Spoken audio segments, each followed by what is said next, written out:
உலக சமாதானத்திற்கான சிறப்பு ஜெபம். அன்புள்ள பரலோக பிதாவே, சமாதானத்தின் பிரபுவே, உம்மை ஸ்தோத்திரிக்கிறோம். என் சமாதானத்தையே உங்களுக்கு கொடுக்கிறேன் என்று வாக்குரைத்த தெய்வமே, இன்று வேதனையிலும் போராட்டத்திலும் சிக்கியுள்ள இந்த உலகத்திற்காக உம்மிடம் கெஞ்சுகிறோம். ஆண்டவரே, தேசங்களுக்கிடையே நிலவும் போர் எண்ணங்கள், பகைமை மற்றும் பிரிவினைகளை மாற்றியருளும். அதிகார போட்டிகளினாலும் ஆக்கிரமிப்புகளினாலும் அப்பாவி மக்கள், குழந்தைகள் மற்றும் முதியவர்கள் படும் துயரங்களை கண்ணோக்கி பாரும். இரத்த சிந்துகள் நிறுத்தப்படட்டும். குண்டுகளின் சத்தம் ஓய்ந்து குழந்தைகளின் சிரிப்பொலி கேட்கட்டும். தேசங்களை ஆளுகின்ற தலைவர்களின் இதயங்களை தொடும். அவர்கள் சுயநலமின்றி நீதியோடும் இரக்கத்தோடும் முடிவெடுக்க உம்முடைய பரலோக ஞானத்தை தந்தருளும். ஆயுதங்களை ஏந்துவதை விட அன்பை பகிரவும் கரம் கோர்த்து செயல்படவும் அவர்களுக்கு கற்றுத்தாரும். இயற்கை பேரிடர்கள், பஞ்சம் மற்றும் கொள்ளை நோய்களிலிருந்து உலகை பாதுகாத்துக் கொள்ளும். மதம், இனம், மொழி என்ற பாகுபாடுகள் கடந்து மனிதநேயம் தழைக்கச் செய்யும்.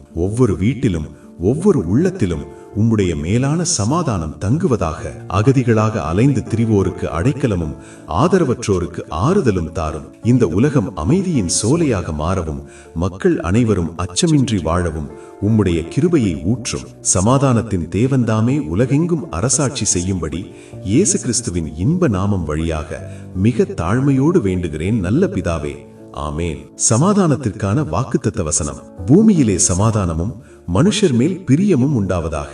லூக்கா 2வது அதிகாரம் 14வது வசனம். சிந்தனை. மனிதர்களால் தர முடியாத மெய்யான சமாதானத்தை இறைவனால் மட்டுமே தர முடியும். நாம் அனைவரும் இணைந்து ஜெபிக்கும் போது தேவன் தேசங்களின் கட்டுகளை உடைத்து அமைதியை தருவார். விசுவாசத்தோடு தினமும் உலக சமாதானத்துக்காக தினமும் ஜெபிப்போம். மறக்காமல் இந்த ஜெபத்தை உங்கள் நண்பர்களுக்கும் உறவினர்களுக்கும் அனுப்பி வையுங்கள். கர்த்தர் பூமியில் சமாதானத்தையும் சந்தோஷத்தையும் நிச்சயம் கொண்டு வருவார்.